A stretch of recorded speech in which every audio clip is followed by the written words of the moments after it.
বড় পীর আব্দুল কাদের জিলানী রহমতুল্লাহর নাম শুনছেন না, সবাই জানেন।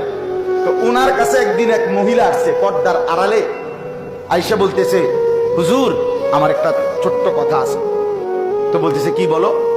তো ওই মহিলা পর্দার আড়াল থেকে বলতেছে, হুজুর বিশ্বাস করেন আল্লাহ তাআলা আমাকে অনেক বেশি রূপ সৌন্দর্য দান করছে, আমি অনেক সুন্দরী নারী, আমার আল্লাহ যথেষ্ট পরিমাণ রূপ যৌবন সৌন্দর্য দান করছে।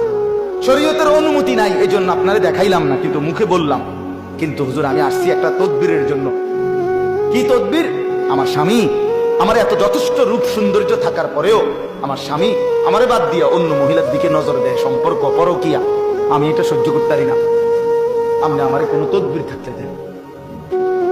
এই বড় পীর আব্দুল কাদের জিলানী রাহমাতুল্লাহ একটা চিৎকার দিয়া বেহুশ হয়ে গেছে। হুঁশ আসার পরে ওনার খাদেমরা জিজ্ঞেস করছে, হযরত মহিলা একটা তদবির চাইলো, আমনের কি হলো যে আপনি চিৎকার দিয়ে উঠলেন, আপনি কেন বেহুশ হয়ে গেলেন?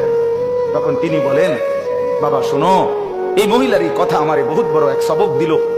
এই মহিলার কথার থেকে আমি বুঝলাম, হ্যাঁ এক সাধারণ মহিলা তার স্বামীর মধ্যে আরেকজন শরীক সহ্য করতে পারে না, আমার আল্লাহ এত বড় কায়নাত দিয়ে তার সাথে কেউ শরীক করলে তিনি কেমনে সহ্য করবে? বুঝেন নাই কথাটা?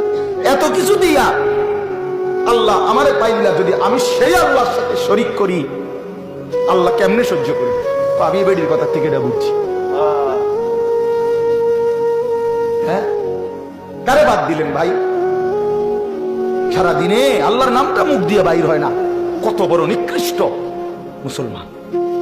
সারাটা দিনে 24টা ঘন্টার মধ্যে আল্লাহকে একটা সেজদা দিতে মন চায় না, কত বড় গাদ্দার, কত বড় নিকৃষ্ট, এটা কত বড় অসভ্য, কি আশ্চর্য এটা! এভাবে আল্লাহকে মানুষ বাদ দিয়ে ফেলে, এক মুসলমান হইয়া, এক মুমিন হয়ে।